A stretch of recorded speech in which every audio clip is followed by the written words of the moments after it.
All right, hello everybody again, and today we are, this is the optional one that you can skip, or you can learn about. This one is relatively quick and it's on a very odd topic. So it's the degrees of freedom thing.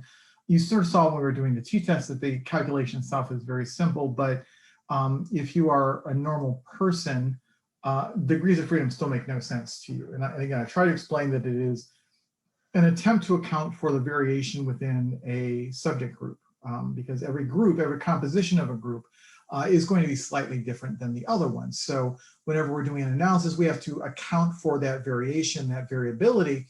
And if the end result or the end point of any of this is to take our results and apply them to a population, really what we're doing is making sure that we're building it into the package that is going to be part of the estimation towards that overall group.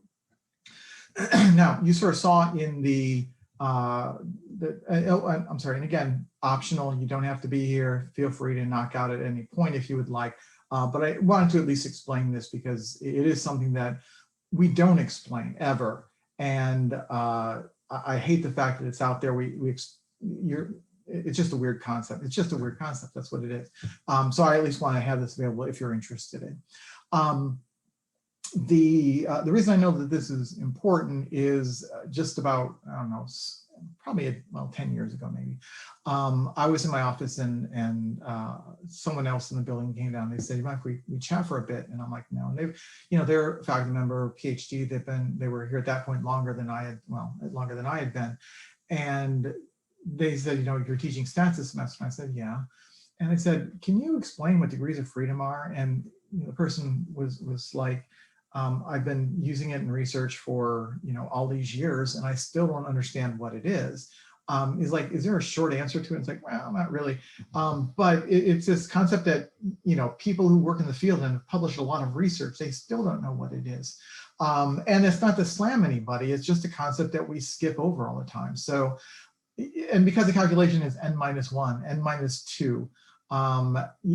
It's not like people put a lot of thought into it. So, but it is important. I don't think the math people cover this, to be completely honest. I should check, but this is also something that they just sort of like, it's not a thing that needs a lot of explanation. So this is like as important as it oddly is, no one knows what the hell it is. So this is available for you, and you're one of the rare few who actually want to learn this particular piece of trivia about math. Okay, so what is a degree of freedom? Well, as I said, it's going to be part of that attempt to estimate from our sample to our population. Okay, and it's building into it the sources of variance that happen within our experimental setup. So again, I think the simplest way to understand it is the idea that we are just counting up the number of sources of variance. I think that's a nice, if I have to give a one sample explanation for it, it is counting up the number of places where independent variation happens, and we're using this to build into our estimate going from sample to population. That's what it is. But people are like, well, why is it called degrees of freedom? And it's weird. It's just weird. There's a lot of weird about it. So here's what it is, and it involves, again, a little bit of you have to think about it in an unusual way. So this is for like a mathematician or a physicist, this kind of abstract thinking it's one of their go-tos all the time. It's a little bit difficult for the rest of us. So let's sort of look at it this way. So let's start by saying that we could know an unknowable fact. Okay, the unknowable fact is what the population is. Okay, on whatever measure we have, whatever test we have, there is a final answer to, what do people believe about this? How strongly do they believe about that? What is the actual average height of every single person? What is the amount of sugar consumed by the American population? Now, those things fluctuate because as people grow and things change, but the idea is that we're applying our sample data to a population that implies that we could have tested everybody and gotten an actual answer. The reason we're estimating is because it's really impossible or extraordinarily inconvenient for us to test.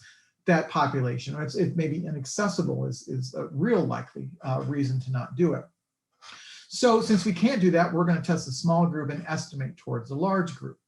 And mathematically, that has consequences. That idea of an estimation, we have to take things like variance and randomness into account for us making these estimations. Now, to kind of explain what degrees of freedom are, and oddly, the naming of things, we need to talk about it as if that end result, which really wouldn't be something at the beginning, it would be something at the end we could know. We're going to assume that we know that at the very beginning. Okay, just for our example, to make the example make sense. And this is why it's always kind of hard to talk about, is I need the endpoint before I've tested anybody, before I've got any information on it. And that's an unknowable thing. So the discussion of this falls apart at that point. But we're going to assume that on whatever measure we have, and it doesn't even matter what the measure is, I know what the population is. So if we tested everybody and got an accurate account of everybody, I would know the final answer to whatever this question is. Okay.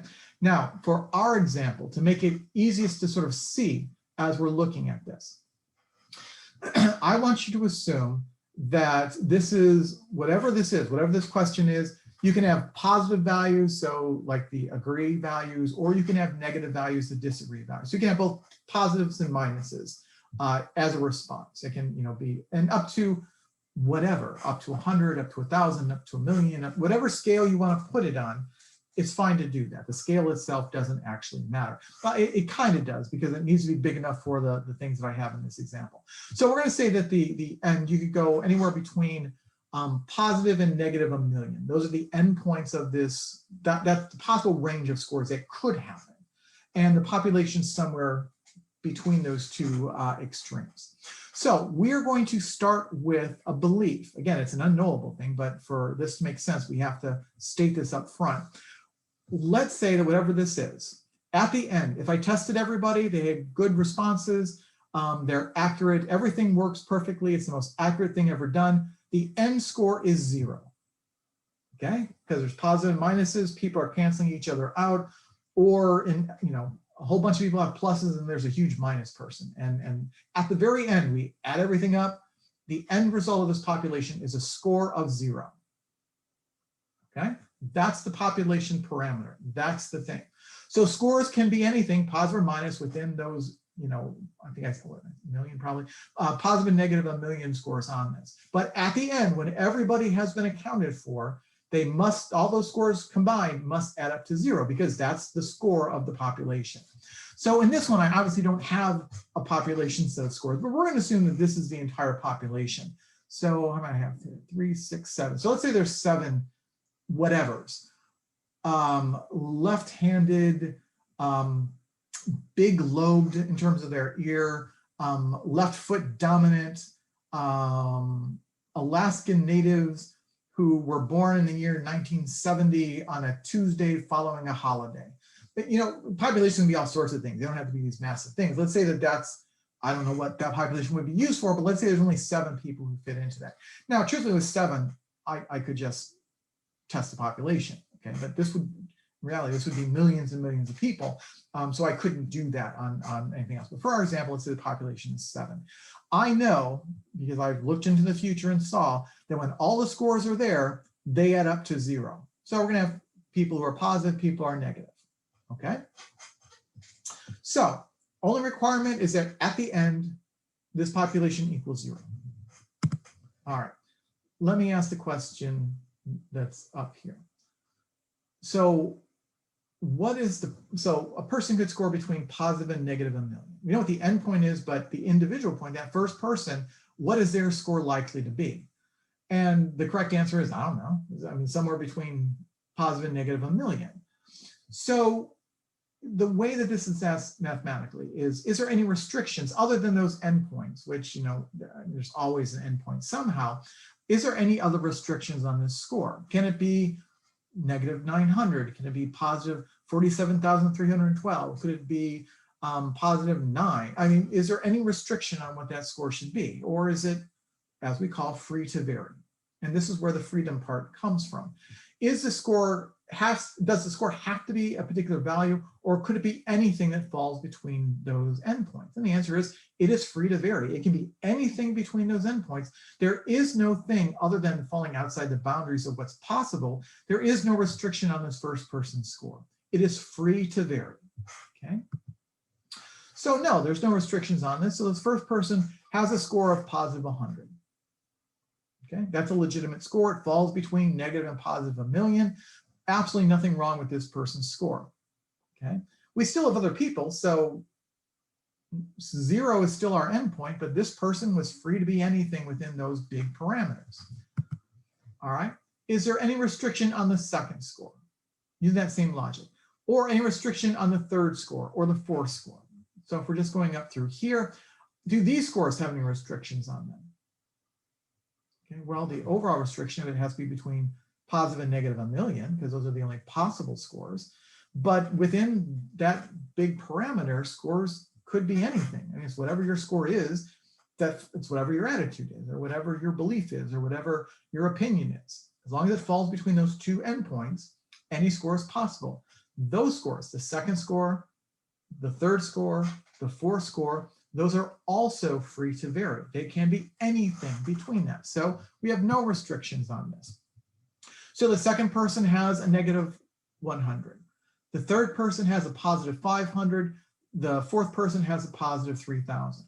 Now notice the answer to that question of are they free to vary is going to change at some point. And that's what the degrees of freedom are. So at this point, those scores are also free to vary. Now, are there any restrictions on the fifth score or the sixth score? Now, the first, second, third, and fourth are already in place. Okay, so those are now fixed. Those can no longer move, but this is the next new score. It's the fifth score and the sixth score. Are there any restrictions on these scores? And the answer is still no. As long as they fall between positive and negative 1,000,000, any score within there is a legitimate score. They can be anything that falls between those two extreme endpoints. So those are free to vary as well. So our next person comes in, their score is negative 4,500. The person who comes in after that has a score of negative 1,600. So we still have no restrictions on any of these scores. They were anything. Now, as we went through time, each of those values became a fixed value. So originally, each of these scores was free to vary. Okay, there was a degree of freedom in terms of what they could have been. That freedom to vary, to what degree are they free to vary? Okay, that's where the terminology is coming from. So now we have only, in this case, one person in the population left. All right, we ask the question we've been asking all the way along. And is there any restriction on this final score? Now, at this point, our answer has to change because there are restrictions on this final score. Okay, well, why are there restrictions on this final score? Well, we know because we looked into the future and found out that the sum total of the entire population is a score of 0. Okay, there's a fixed point, although again, we can't ever really know that. But for whatever reason, I looked into the future, I know this fact. All the scores up until this point have been free to vary, but because those were free to vary, excuse me, and I know what the final answer has to be, the very last person, their score isn't free to vary any longer, because whatever the total is of these people, this score has to be the thing, the value that brings this total to 0. So it can't be anything. It has to be the thing that mathematically takes the result up to this point and gets us to the end point. This one is not free to vary. This one is a fixed quantity, but it only becomes fixed once those other quantities are known. Okay, and if we could know what the population, we assume that there is an answer out there always. So it's always the last thing. Last thing in this group is the only score that is not free to vary. So this one has restrictions on it. With all the other scores in place, this last value has to be the thing that takes it from its current level and drops it back to 0, or brings it up to 0, as the case may be. It is not free to vary. It is now a fixed quantity that you cannot say there is any degree of freedom. It is actually fixed. Okay, so all those other scores had the chance of being variable. This last one doesn't have variability. It has to be the thing that brings it to that final answer. So of this distribution, one score has no variability. I mean, I'm sort of playing a little loose with stuff here, but for at least an example, this is probably the best way to think about it. That last score doesn't have that variability that the other ones had. It is sort of, it has to be a fixed value once everything else has been known. So as a consequence, there is no variability in this individual score. Now remember, when we were doing the t-test, the one sample t-test, we did the standard deviation, which was the variance of the group, but we also did the standard error of the mean, which was the average variance of each of the scores, the average variance associated with any one of the scores.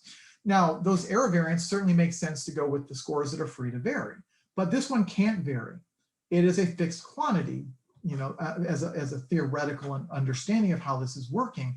So we have to say this last score doesn't have that variability that needs to be estimated. We're not going to have extra variability here. This one is a fixed quantity. So what we're doing is, as we're building the entire set of groups, what we're doing is making sure that the things that are free to vary bring a little bit of that variability to the estimation, but one of those things isn't free to vary. And therefore we don't want to add extra variable because or extra variability, because then we're going to be overshooting the mark. So we're taking that out. That's what that -1 is in degrees of freedom. When we had two independent groups, the logic works for both of those groups. For this first group, every score but the last one was free to vary. And from the second group, they also had a set of scores which were free to vary and the last one not being able to vary. So we're really subtracting those things that are fixed values out of the equation as we're building towards that estimation. And they sort of came upon this terminology as the scores are free to vary or not, and what degree of freedom of variance do they have. And it's wide open till they get to that last score. So that is a correction, essentially, to make sure that we're not double counting something. So just like if we did a transformation and we needed to square values going forward, we then have to make sure that we unsquare a component of it, so those extra squared values aren't sort of inflating things. And this is that same kind of correction, but it's done in a particular place in this particular fashion.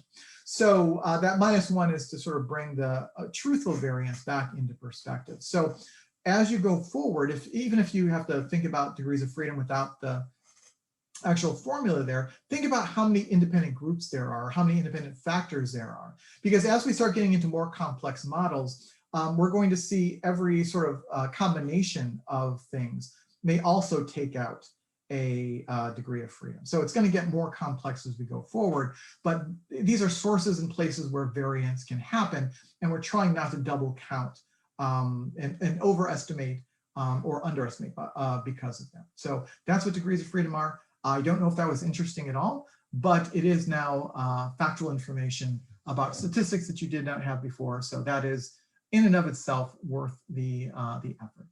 So for the one of you who watched this video, I hope that was useful for you. Everyone else chose to skip this one, but congratulations for you. You now have extra knowledge. So I hope that helps get through the week. All right, see ya.